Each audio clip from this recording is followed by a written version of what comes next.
Bienvenidos a esta capacitación sobre los decretos 4 y 10/2012 del Congreso de la República, que modifican las leyes siguientes: impuesto sobre la renta, impuesto al valor agregado, disposiciones para el fortalecimiento de la administración tributaria, conocida también como Ley Antievasión 1, impuesto sobre circulación de vehículos, código tributario, impuesto de timbres fiscales y de papel sellado especial para protocolos, impuesto a la distribución de tabaco y al Código Penal. Número 1. Reformas al impuesto sobre la renta. En este apartado se conversará sobre los cambios contemplados para las retenciones que deben efectuar a las facturas especiales, lo relacionado a la deducción de la renta neta que hacen las personas individuales en concepto de planes de previsión para jubilación, también las modificaciones que se hace a los gastos no deducibles, los cambios en cuanto a las retenciones en el denominado régimen general y por último el tema donde se deroga la exención establecida en el decreto 80/2000 del Congreso de la República en el pago de intereses al exterior.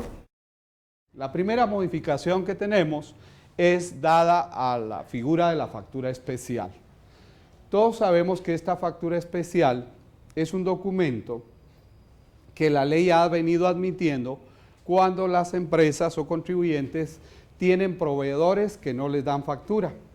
Entonces la misma ley ha permitido que la persona que va a hacer la erogación pueda autorizar ante la administración tributaria una factura denominada especial, donde él mismo pues se factura y tiene que velar como agente retenedor de retener el impuesto sobre la renta y desde luego el impuesto al valor agregado. La ley antievasión ahora incorpora un nuevo uso para este tipo de facturas especiales. Si ustedes me acompañan, dice que esta factura especial va a ser utilizada por los exportadores. ¿De qué productos? Agropecuarios, artesanales e inclusive algunos artículos reciclados, ¿verdad? Y debe de ser autorizado por la SAT. Ahora, vemos que hay un cambio de fondo. Esta figura de la factura especial siempre ha estado contenida en la ley en un capítulo que se le llama de rentas presuntas. Si ustedes lo buscan en su ley van a encontrar ahí, dice capítulo de rentas presuntas. Esta es una disposición que comúnmente el legislador trata de que cuando algún contribuyente es de difícil fiscalización, establecer cuánto debe pagar de impuesto desde el momento que se le va a cancelar su servicio o la adquisición de un bien. Ahora, si ustedes se recuerdan, en esta figura de la factura especial, la ley ordenaba dos cálculos. Primero decía que si usted adquiría un bien, que tendría que calcular primeramente sobre ese valor que le van a facturar un 10%. Ese es el primer cálculo que hay que hacer. Pero luego decía que se aplicara la tarifa del impuesto sobre la renta, que todos sabemos que es del 31%. O sea, la ley pedía dos cálculos. ¿Qué hace ahora esta reforma de la ley antievasión? Pues solo dice que si usted adquiere un bien, que debe aplicar en forma directa el 5% de una vez. O sea, está evitando hacer dos cálculos. Usted va a hacer solo uno, ¿verdad? Luego, si usted adquiere un servicio, dice que aplique el 6% de una vez. O sea, está evitando un doble cálculo. Reitero, en el caso de servicios, la ley ordenaba antes que se sacara un 20% y cuando uno ya tenía ese resultado, pues aplicaba el 31%. Ahora es directo. Hay una pequeña discusión, si usted lee ese párrafo de la ley, dice ahí que la renta presunta, ¿verdad? Para algunas personas dicen, ahí ya no hay renta presunta, porque de una vez está ordenando que se aplique un porcentaje. Pero si ustedes leen ese capítulo de la ley, vamos a encontrar que allí siempre ha existido una renta presunta, por ejemplo, a los fletes internacionales. Si ustedes se recuerdan, cuando una naviera o un transporte aéreo internacional presta un servicio a alguna empresa local, la ley dice que previo a pagarle hay que descontarle el 5%. Y ahí ha estado, ¿verdad? En ese capítulo de rentas presuntas. Aquí lo que entendemos es que la ley, y a través del legislador, está claramente dando un mandato que la renta presunta, a partir de esta modificación, prácticamente está dada a un 100%. De tal manera que el contribuyente afectado va a tener que soportar directamente o el 5% o el 6%, ¿verdad? Pero sigue estando, y yo les hacía la referencia, en ese capítulo de rentas presuntas. Les aclaro eso porque hay algunos profesionales que se refieren a eso y hacen o pretenden quedar o hacer ver que hay un error en esa disposición, y no es cierto, ¿verdad? Ahí ha estado esa figura, ha convivido por años, y hoy el legislador decide incorporarlo a este tema de la factura especial. Vamos a dejar por un momento la factura especial. Más adelante vamos a retomarlo cuando veamos unas modificaciones del impuesto al valor agregado. Ahora quisiera que me acompañaran con el tema de la deducción de los trabajadores. Con relación a los trabajadores, la ley está reformando un segundo párrafo en el artículo 37 de la ley. Aparentemente la norma está tratando de dar una redacción de la ley un tanto más clara. ¿Se recuerdan ustedes que en algún momento la Superintendencia de Administración Tributaria estuvo comunicando a los contribuyentes, a los trabajadores, que verificaran ese fondo de pensión que estaban deduciendo, diríamos, en su declaración ante el patrono? La SAT sacó un anuncio advirtiendo eso. La discusión partió de que la SAT hace una consulta a algunos entes competentes para preguntarles si en Guatemala existe alguna empresa que venda ese producto que se denominó fondos de pensión. La sorpresa fue que las entidades que velan por estos sistemas indicaron que en Guatemala no existían empresas que estuvieran dando ese producto. Entonces la SAT recomienda a los trabajadores que se abstengan de aplicar esa deducción. No es que la estuviera prohibiendo. Al final, la Corte de Constitucionalidad da una sentencia donde le dice a la SAT que informe y que se abstenga de indicar que no se aplique la deducción. Y lo cierto es que la SAT no estaba limitando su aplicación. Lo que estaba tratando de informar es que en Guatemala, hasta ese momento, no existían empresas que estuvieran dando ese servicio, ¿verdad? Entonces, ¿qué hace ahora la reforma? Pues precisamente trata de aclarar con mayor amplitud, con un mayor desarrollo, que esta deducción que pueden hacer los trabajadores por planes de previsión social necesariamente deben de ser para jubilación. O sea, la deducción que la superintendencia va a aceptar a partir ya de, en este caso, el 25 de febrero en adelante, es aquella que esté siendo cotizada por los trabajadores, pero destinada precisamente a planes de jubilación. Y además agregó la ley que debe contarse con una debida autorización. ¿De quién? De la autoridad competente, ¿verdad? La Superintendencia de Administración Tributaria ha indicado que identifica como una autoridad para este tema al Seguro Social, ¿verdad?, al ICS como lo conocemos, y también a la Superintendencia de Bancos, ¿verdad? Eso sería todo en cuanto a esta modificación a los trabajadores, es decir, en cuanto a su deducción. Las demás condiciones para el trabajador, al menos este año, se van a mantener como lo hemos venido trabajando, ¿verdad? El trabajador pues puede hacer uso de sus deducciones de 36,000 quetzales, seguros médicos, el uso de la planilla. Este año lo tenemos todavía normal. El siguiente año vamos a tener algunos cambios importantes que desde luego estaremos platicando, ¿verdad? Ahora este tema de los costos y gastos no deducibles sí nos presenta una gama de modificaciones muy interesantes que vale la pena ir analizando cada una de ellas, ¿verdad?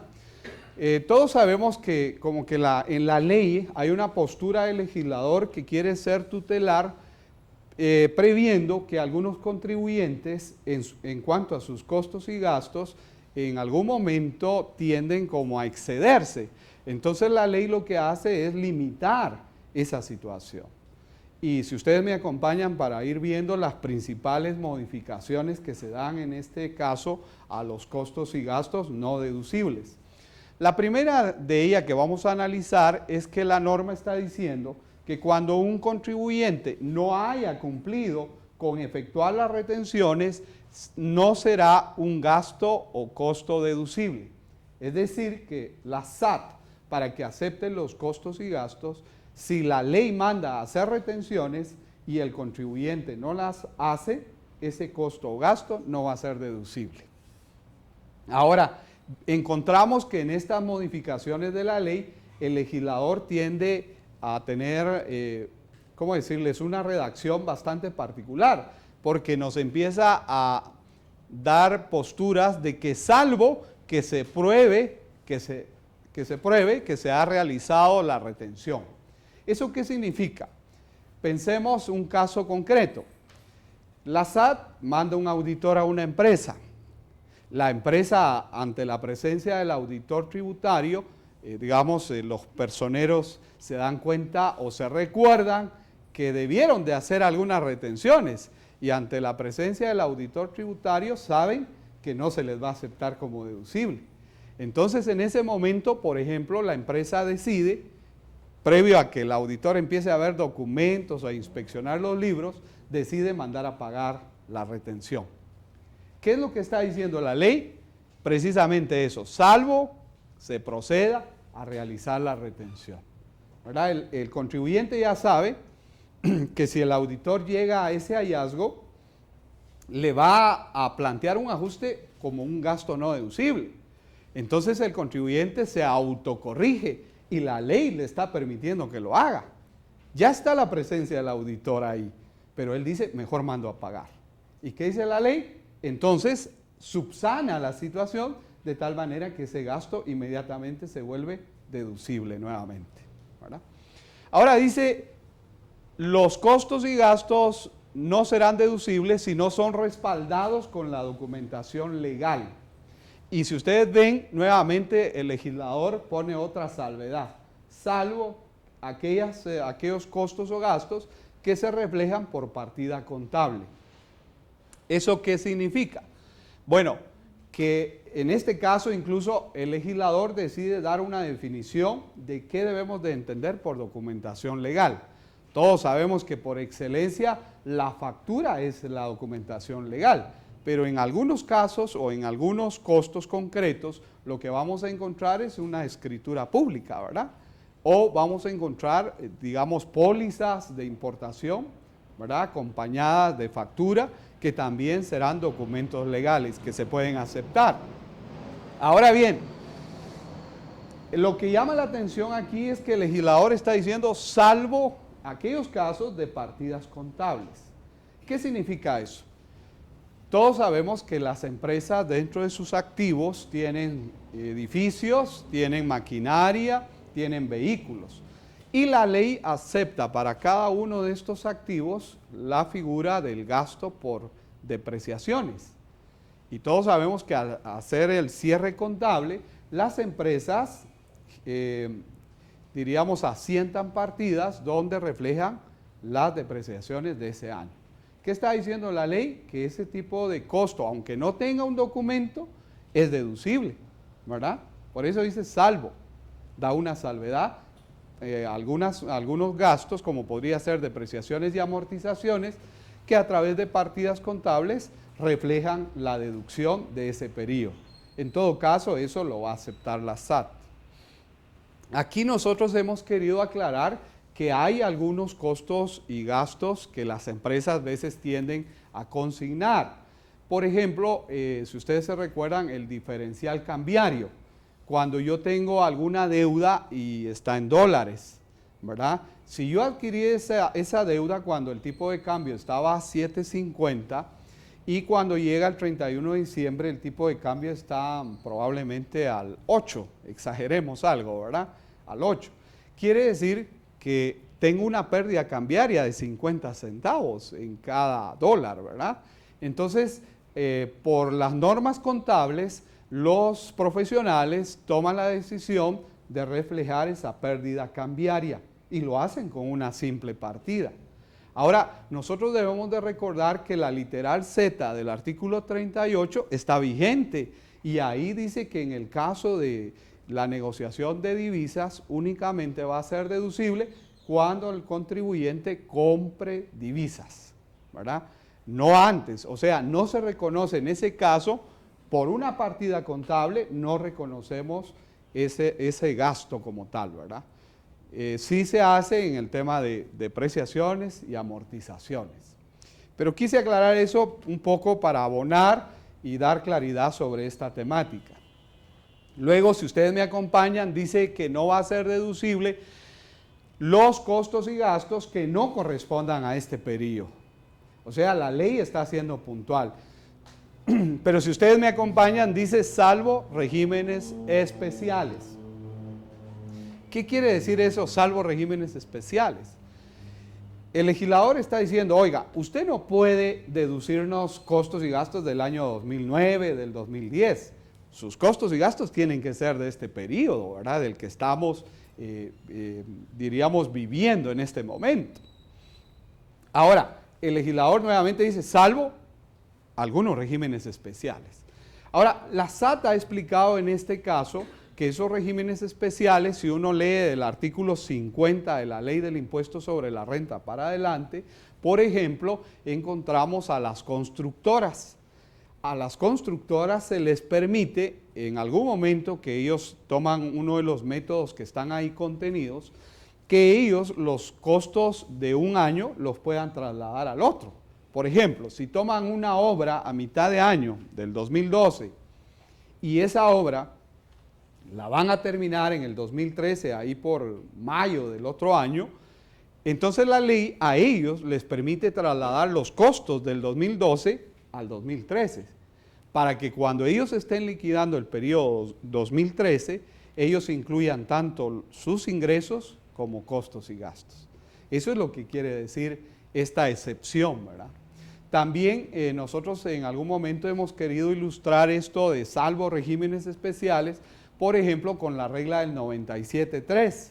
Ustedes se recordarán que la ley está indicando que los contribuyentes en Guatemala no se les acepta el 100% de sus costos y gastos, solo hasta el 97% con relación a sus ingresos. Ahora, en este año, la SAT no les va a aceptar un 3% de costos y gastos. Y la misma ley permite que ese 3% de costos y gastos se traslade al año siguiente. Por mandato de ley se acepta eso. Algunos profesionales dicen no, porque es imposible, porque son costos de otro año.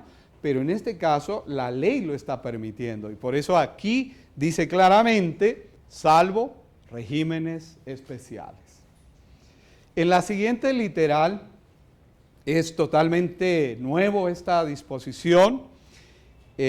Con relación a los sueldos y salarios y prestaciones laborales, por primera vez la ley está contemplando que no va a ser deducible para la SAT el pago de sueldos y salarios y otras prestaciones cuando eso no esté en congruencia con la planilla que se debe reportar al Instituto Guatemalteco de Seguridad Social. Ustedes no dejarán mentir que algunas empresas, algunos contribuyentes, en algún momento cuando presentaban su declaración ante la SAT, venían y le reportaban, exageremos un poco, 100 empleados, ¿verdad? En su declaración, es decir, venía reflejado un pago de sueldos y salarios por 100 empleados, pero al Seguro Social solo le reportaban 2 o 3, ¿verdad? Entonces había una gran diferencia. ¿Qué está haciendo ahora la norma? Está diciendo que lo que se reporte al ICS y lo que se reporte a la SAT debe guardar correspondencia, ¿verdad? Debe de ser parecido. Ahora, el legislador dice, cuando proceda. Por ejemplo, nosotros sabemos que los trabajadores reciben una bonificación cada mes, ¿verdad? Y esa bonificación no está sujeta a ser reportada al Seguro Social.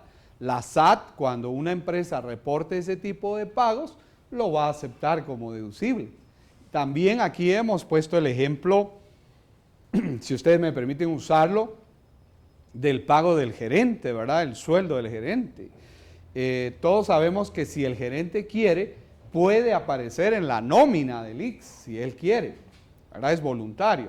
Y la situación creo que se da hasta 2 gerentes, que si ellos quieren, pueden aparecer en la planilla, si no, no. Ahora, el gasto de un gerente, la SAT entiende que es un gasto importante, ¿verdad? Porque el gerente gana decorosamente y el gasto para ese contribuyente sería importante. O sea, la SAT lo va a aceptar, a pesar de que no esté reportado en la planilla. Por eso la ley dice, cuando proceda por normativa del Seguro Social, se permite esa flexibilidad al representante legal de las empresas. Aquí hemos querido usar un ejemplo para que este tema del ICS nos quede con mayor claridad, y si ustedes me acompañan a verlo, tenemos un contribuyente que dice que tiene 3 empleados y que cada uno de ellos gana 12,000 quetzales. Quiere decir que al año está reportando en una planilla de 432,000 quetzales. Como lo reporta al Seguro Social, con la ley anterior era deducible. Con esta nueva disposición también va a ser deducible. También tenemos que tiene 10 empleados que ganan 4,500 mensuales. Al año tiene un gasto de 540,000 quetzales. Como lo está reportando al Seguro Social, tanto con la disposición anterior era deducible como lo es actualmente. Pero si ustedes ven este último caso, tiene 7 empleados que ganaban 2,500 quetzales mensuales. Quiere decir que al año tenía un gasto de 210,000 quetzales. Ahora, este no lo reportaba al Seguro Social. Con la ley anterior no había problema, pero ahora la SAT no se lo va a aceptar. Va a ser un gasto o un costo no deducible. ¿Por qué? No estaba siendo reportado al Seguro Social. Vamos a dejar ya esa modificación y entramos a la siguiente, que tiene que ver con la adquisición o importación de bienes. Ahora el legislador está diciendo, mire, para documentar compras del exterior, no solo cuenta la factura que fue emitida en el exterior, además usted tiene que soportar esa erogación con la declaración aduanera y con el recibo donde usted hizo el pago de los impuestos por nacionalizar ese bien. O sea, si usted tiene esos 3 documentos, ese gasto sería deducible. Si le falta uno, no es deducible, ¿verdad? Está diciendo esa situación. Ahora, vamos a dejar ese gasto que no tiene mucho que comentar, pero sí lo tiene el siguiente. Si ustedes me acompañan, dice que no va a ser deducible, vean lo que dice, el monto de intereses pagados que excedan el valor de multiplicar la tasa de interés por un monto de 3 veces el activo neto total promedio que resulte del activo neto del año anterior con el actual. Esta redacción diríamos que está un poquito compleja, ¿verdad? Pero hemos querido poner un ejemplo para entenderlo con mayor propiedad. Veamos el ejemplo. ¿Qué quiere decir ese párrafo? Que la ley está indicando que no va a aceptar un excedente en el pago de intereses cuando se haga este cálculo sugerido, y si ustedes me acompañan lo vemos en el ejemplo. La norma está diciendo, usted va a hacer el cierre de este periodo, entonces determine su activo neto del cierre de este periodo actual. Asumamos en nuestro ejemplo que una empresa reporta que su activo neto va a ser 120,000 quetzales. A eso dice que se le sume el del año anterior. En nuestro ejemplo, el año anterior serían 75,000 quetzales. Ahora la norma dice que saquemos un promedio. Para sacar un promedio, yo sumo este año actual con el anterior y me da un dato de 195,000 quetzales.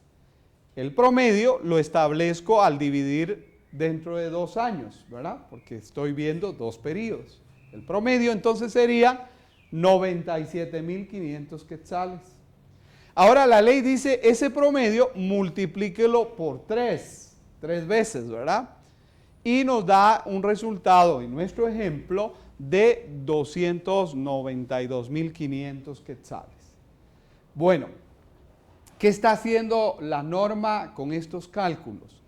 Está diciendo que entiende que empresas que dan créditos, probablemente en el país o en el exterior, comúnmente dan préstamos con algún cálculo estándar a nivel internacional, diríamos hasta 3 veces lo que una empresa tiene de su activo. O sea, se arriesgan a darle un préstamo a alguien hasta 3 veces su activo. ¿Me entiende? Por eso es que esta redacción dice hasta 3 veces. Ahora, si yo ya multipliqué hasta 3 veces mi activo, ahora la norma dice lo que va a controlar la SAT es el excedente en el pago de intereses. Ahora, acá vemos que en este ejemplo está siendo multiplicado por el 18%. ¿Por qué por 18%? La ley, si ustedes me acompañan a lo último que dice esta lámina, dice que el artículo 38, literal M, del impuesto sobre la renta está vigente. Y la ley en ese párrafo, en ese artículo, dice que la SAT no va a aceptar más allá en el pago de intereses que el importe que la administración tributaria cobre de las deudas caídas en mora. Y todos sabemos que el Código Tributario regula que el porcentaje que se sanciona por mora y está contenido en el código es el 18% anual. Por eso es que aquí está siendo multiplicado por el 18%. Ahora, si hacemos la multiplicación, vemos que en este caso, entonces, la empresa podría deducir en ese periodo hasta 52.650 quetzales, como deducible en el impuesto sobre la renta por concepto de intereses. Pero en nuestro ejemplo tenemos una empresa que obtuvo un préstamo al 12%. Si ustedes ven, está por debajo del 18%. Ahí diríamos está bien, ¿verdad? Pero miren curiosamente cuánto fue la autorización del préstamo. 500.000 quetzales. O sea, hay una empresa que a pesar que el activo neto es bajo, se está arriesgando a darle un préstamo altísimo. Desde luego, más o menos al 12% en el año, esta empresa estaría pagando más de 60.000 quetzales de intereses. Y la SAT, en este caso, solo le estaría aceptando 52.650. Quiere decir que va a haber un gasto no deducible, en este ejemplo, de 7.350. Esto está desarrollado muy fuertemente cuando uno lee temas como de subcapitalización o capitalización delgada, ¿verdad? Si alguien de ustedes quiere ampliar ese conocimiento, puede leer sobre eso. Y no es más que decirles que como que la administración hace una reflexión lógica, que no va a aceptar el pago de intereses de alguien que está dando préstamos en exceso, ¿verdad? Ahora, sabemos que en el país, en algún momento, las empresas que son vinculadas, hay veces que toman esta situación, que le prestan a otra empresa y están exigiéndole un importe de intereses que probablemente la tasa sea menor, pero por el volumen que están autorizándole a su empresa vinculada, generan un pago de intereses fuertísimo. ¿Y qué hace ahora la norma? Pone un alto, que las empresas van a tener que hacer este cálculo para saber cuánto es lo máximo que podrán deducir en cada año. Bueno, vamos a dejar ya ese tema y pasamos a las literales siguientes, donde encontramos claramente que ahora no va a ser costo o gasto deducible las sumas que retiren o autoconsuman el propietario, su familia, los socios y en algún momento sus administradores. Todos sabemos que hay algún tipo de empresas que pudiera ser que los mismos propietarios autoconsuman su producto. y con anterioridad muchos de ellos consumían su mismo producto y en su declaración nos lo reportaban como un gasto deducible. Ahora, ¿qué dice la ley? Que si ellos autoconsumen su producto, no está diciendo que no lo consuman, lo pueden consumir, pero para efectos de declararlo a la SAT no va a ser deducible. En cuanto al tema de la estimación de cuentas incobrables, el legislador decide que ya no puede ser imputado como deducción esa estimación cuando un contribuyente observe el método contable de lo percibido. Comúnmente, ¿qué empresas tienen este sistema de lo percibido? Las lotificadoras, aunque hay por ahí alguna otra que pudiera tenerlo, ¿verdad?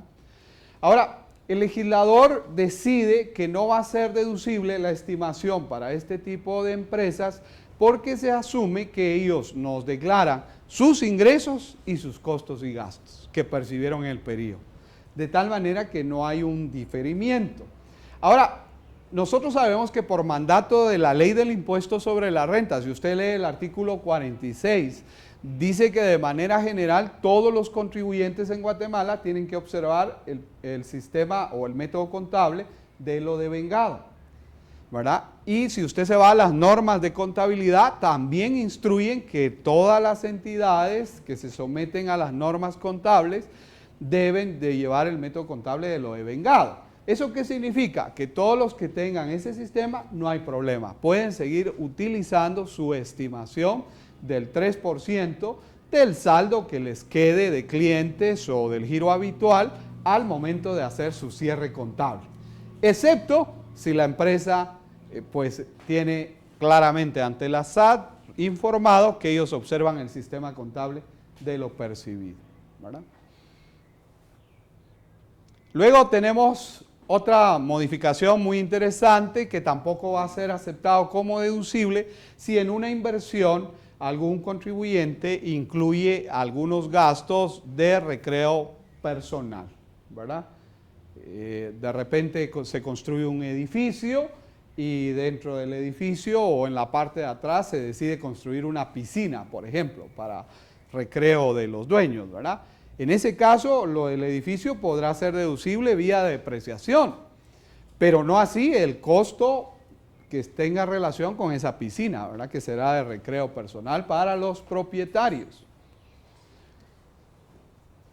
Aquí tenemos una modificación que tiene que ver con el ejercicio de los profesionales, el ejercicio liberal.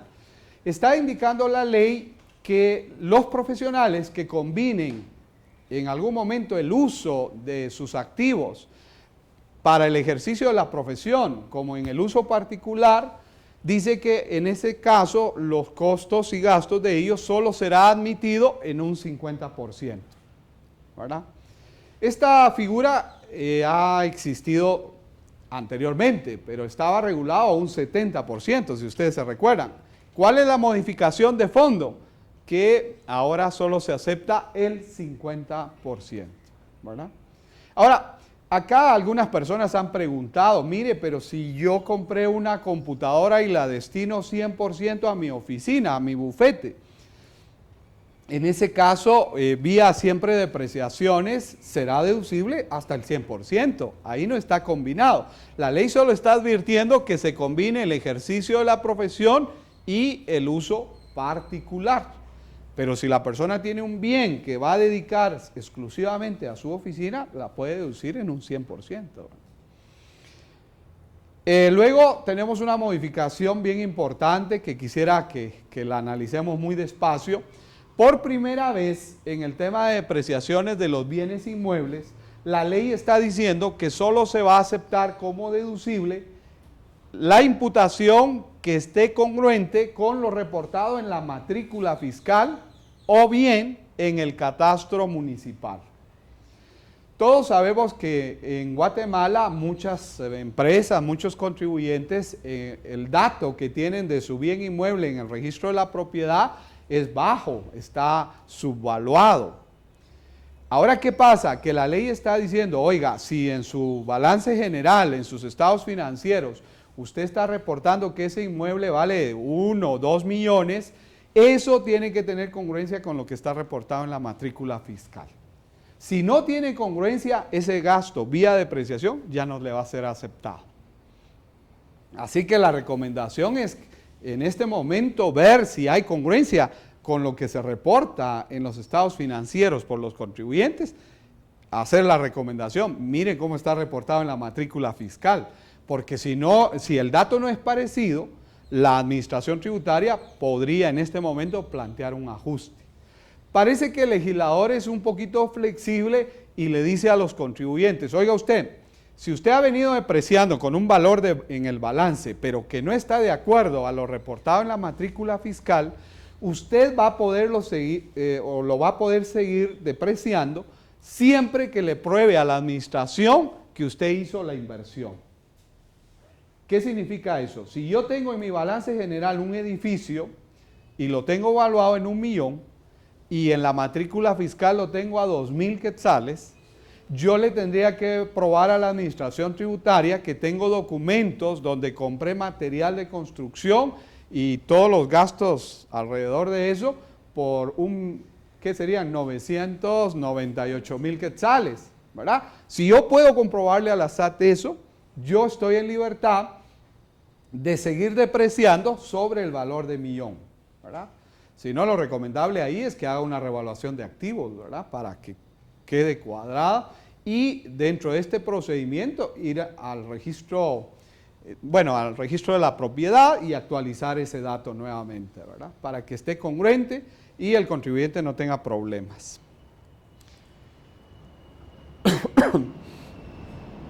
Vamos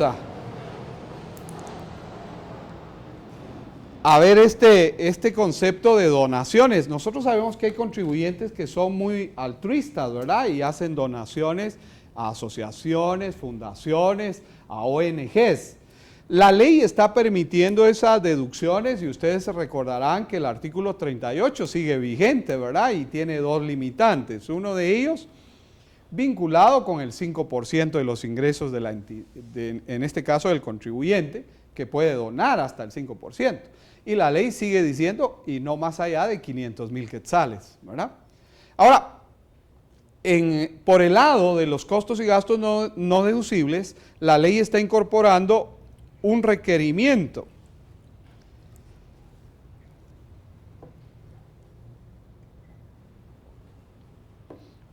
Si ustedes me acompañan, dice que el requisito ahora para que la SAT me acepte esa donación como un gasto deducible va a ser que la empresa pruebe que la entidad contaba con solvencia fiscal.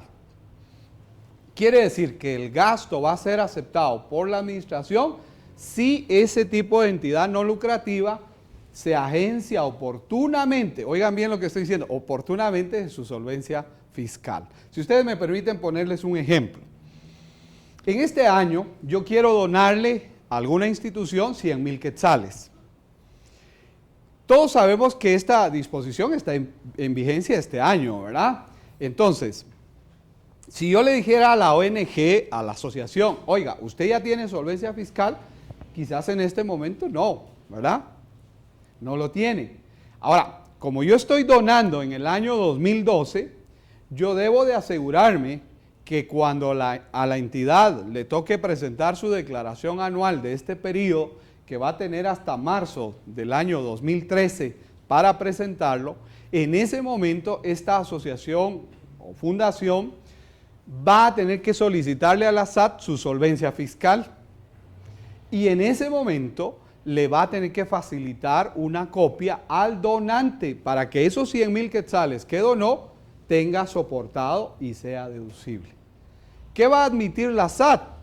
Que no le va a poner la rigidez que ahorita debe tener la solvencia, sino que usted va a donar en el 2012, por ejemplo, y usted a esta entidad le va a pedir en el año 2013, al nomás presentar su declaración, que por favor le dé una copia de que él en el año 2012 estuvo solvente, ¿verdad? Y ya con ese donativo no tendrá ningún cuestionamiento por la SAT.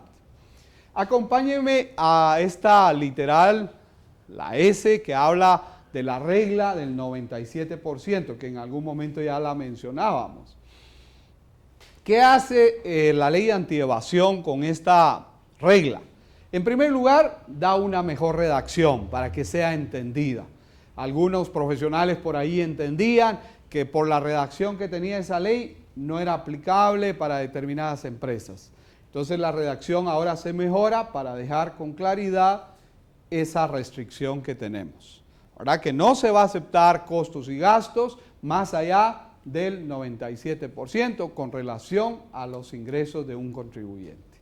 Ahora, para los que son contribuyentes especiales, grandes y medianos, les está diciendo que si quieren ser liberados en un periodo impositivo de esta regla, tienen que hacer una gestión ante la SAT, en cuyo caso van a tener que acompañar estados financieros auditados. ¿Verdad? La SAT entiende que este requerimiento está enfocado a los contribuyentes especiales, grandes y medianos. Hacemos la aclaración que no serían aquellos que en algunas regionales llaman grandes contribuyentes regionales. Para ellos no, ¿verdad? Solo es a los que la SAT notifica y les hace ver que han sido clasificados dentro del padrón de contribuyentes especiales. Eso es si quieren ser liberados, ¿verdad? O bien cuando tengan un margen bruto menor al 4%. Vamos a dejar el tema de costos y gastos no deducibles y ahora vamos a entrar a lo que conocemos como el régimen general, que también está siendo modificado. Y la norma antievasión está tutelando, está dando prioridad a que el impuesto del régimen general sea conducido a través de la figura de retención definitiva. Es decir, que los entes que pagan servicios o bienes, previo a cancelarle a su proveedor, deben de descontarle el 5%, ¿verdad? Ahora, nosotros recordamos que la ley antes permitía que la persona pudiera inclinarse por un pago directo o bien sujeto a retención. La diferencia es que cuando yo estoy sujeto a retención, el mismo ente que me va a pagar me descuenta el 5% y ya él se encarga de trasladarlo a la SAT. Mientras que el que estaba autorizado en pago directo, él tenía que reunirlo, digamos, ese 5% de los servicios que cobraba durante un mes, ¿verdad? Y mandarlo a pagar desde luego a la SAT. Ahora, el legislador decide prácticamente que el impuesto en su totalidad sea canalizado a través de la retención. Sin embargo, dice que si algún contribuyente manifiesta su deseo de hacer el pago directo ante la SAT, tiene que hacer una nueva gestión a partir de la vigencia de la ley. Esa nueva gestión es pedirle a la SAT que le autorice a hacer el pago directo. Pero dice que la SAT, previo a recibir o a resolverle esa petición al contribuyente, va a establecer si la persona está solvente. Si la persona está solvente, la SAT le puede autorizar que él haga su pago, pero en ese caso la norma le está exigiendo, si la SAT se lo autoriza, que en cada factura debe hacer constar la autorización. Es decir, debe decir ahí, pago directo según resolución de la Administración Tributaria número tal, ¿verdad? Debe de indicar en cada factura la autorización que la SAT le dio. Y no me estoy refiriendo a la autorización de impresión, ¿verdad? Porque esa va a seguir apareciendo ahí al pie de la factura, donde dice que las facturas fueron autorizadas en un determinado rango según resolución de la SAT. No es esa, esta es una autorización especial para poder hacer uso del pago directo. Ahora, si la SAT detecta que la persona es insolvente, le puede denegar la petición, en cuyo caso la empresa inmediatamente cae otra vez en la figura de retención definitiva. ¿Verdad? Y ya el tema de, en este caso, si alguien tenía facturas que decía pago directo, en este momento ya no tiene validez legal ese tipo de facturas. Algunas personas o contribuyentes que le estén pagando a alguien y que la factura diga pago directo, si no dice esta nueva disposición según resolución, tendrían que hacerle retención, ¿verdad? Aunque lo adecuado es que la persona que tiene ese tipo de facturas haga una nueva gestión ante la SAT y la SAT le puede autorizar sus facturas con retención, ¿verdad? Tenemos un artículo gemelo que tiene que ver con las actividades no mercantiles, donde los profesionales, las personas que dan bienes en arrendamiento o personas que reciben pagos por dietas, que en ese caso la ley está diciendo que se les va a retener también el 5%. Y si ustedes ven, en este caso la ley ya no permite a ellos hacer la gestión del pago directo. O sea, ellos no tienen opción de solicitarle a la SAT el pago directo. Pero ¿qué pasaría, por ejemplo, si usted me acompaña en un ejemplo? Hay un médico, ¿verdad? A alguna empresa le puede decir, mire, atienda a todo mi personal y yo le voy a pagar 20,000 quetzales al mes, ¿verdad? Si bien que lleguen 5 trabajadores o no llegue nadie, yo le voy a pagar a usted 20,000. A este profesional cuando le pague, le van a retener el 5%. Pero si usted o yo llegamos a una consulta con él y nos dice, oiga, son 150 quetzales de la consulta, nosotros no le vamos a hacer retención al médico, porque usted y yo no somos agentes retenedores. Entonces, ¿qué va a hacer el médico? Él va a tener que llenar un formulario que está especialmente diseñado para pagarle a la SAT todos aquellos casos donde no le hicieron retención. Eso sí, ¿verdad? No significa que el profesional diga, como no me retuvieron, no voy a pagar. No, no, no, lo debe de pagar, ¿verdad? Debe presentar el pago. Quizás solo para terminar esta lámina, si ustedes ven, dice que en este artículo 44A, el legislador decide eliminar el último párrafo de ese artículo. La pregunta es, ¿qué decía ese último párrafo, verdad? Y lo que normaba ahí es que cuando alguien ya no quería estar en el régimen general y se pasaba al régimen optativo, contenido en el artículo 72 de la Ley del Impuesto sobre la Renta, la ley permitía que el profesional pudiera utilizar la deducción única de los 36,000 quetzales y además podía usar el crédito o lo que nosotros llamamos la planilla del IVA, ¿verdad? O sea, el profesional podía hacer uso de eso. El legislador decide ahora eliminar ese párrafo que daba esa permisión. Finalmente, para agotar el tema del impuesto sobre la renta o el impuesto sobre la renta que hemos venido platicando, quiero decirles que aquí encontramos la primera modificación que tiene incidencia al impuesto sobre la renta por el decreto 10/2012. En el artículo 180 lo que hace es derogar al artículo 12 del decreto 80/2000. ¿Qué decía ahí?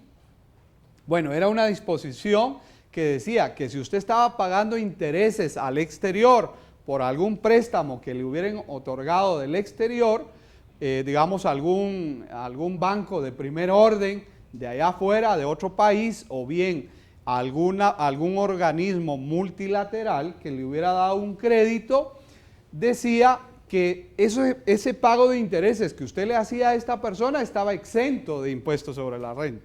¿Qué hace ahora la derogatoria? Desde la vigencia de la ley hasta el 31 de diciembre, que esa exención queda anulada. ¿Cuál es la incidencia? Que si usted en este momento tiene que pagar un préstamo a algún banco del exterior catalogado como de primer orden, en este momento usted tendría que hacerle la retención del 10%.